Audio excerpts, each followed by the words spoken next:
এই বাজেট অর্থ তুল, এই বাজেট বিগ বাজেট না। আরেকটা বিষয় আছে, মাননীয় স্বরাষ্ট্রমন্ত্রী, আমাদের দেশের মাদকের সবচেয়ে বড় চালান সোনার বাড়ির আশেপাশ দিয়া, কক্সবাজার টেকনা। আগে শুনতাম বধূ, এখন তো বধূ নাই, বধূ তো বধ হয়ে গেছে গা। এখনকার ওইখানকার দায়িত্বটা কে নিছে? বাড়ির আশেপাশের লোক। স্বরাষ্ট্রমন্ত্রী তো চেনার কথা। এতদিন ওই দিক দিয়ে মাদক আসা বন্ধ হতে উচিত ছিল। আইন দেওয়া কোনো কিছু হয় না, আইন কার্যকরী করার জন্য সাহস লাগে, সৎ সাহস লাগে, ইচ্ছা লাগে।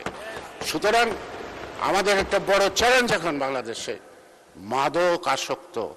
এই আমার এলাকায় মানে ঢাকা ৩ একটা হসপিটালের সাইনবোর্ড লেখা আছে, আমাদের মাননীয় সাবেক মন্ত্রী মোশাররফ ভাই তার নাম লেখা আছে, এখানে উদ্বোধন করছেন এবং আমানুল্লাহ সাহেব উপস্থিত ছিলেন। একটা স্টোন আছে, 10 শয্যা বিশিষ্ট একটা হসপিটাল, পুরা মাদকে আক্রান্ত, মানে রোগীও নাই, ডাক্তারও নাই, দারোয়ানও নাই, মাঝে মাঝে চিন্তা।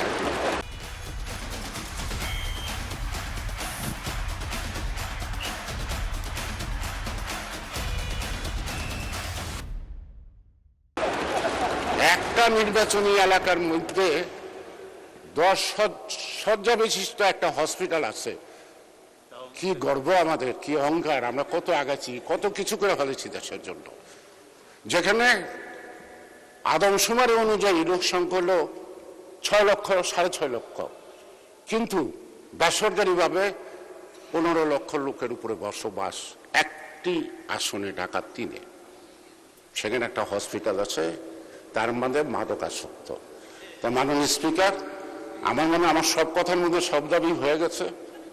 এখন আমরা সাহসিকতার সাথে আমাদেরকে এগোতে হবে।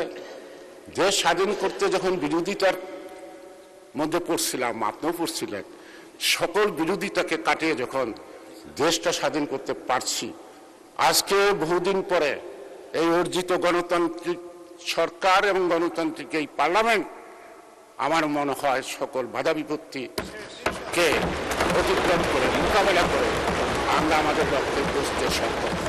মাননীয় স্পিকার, আপনাকে ধন্যবাদ। যদি বাকি সময় থাকে এটা অনেকে দেন, তারা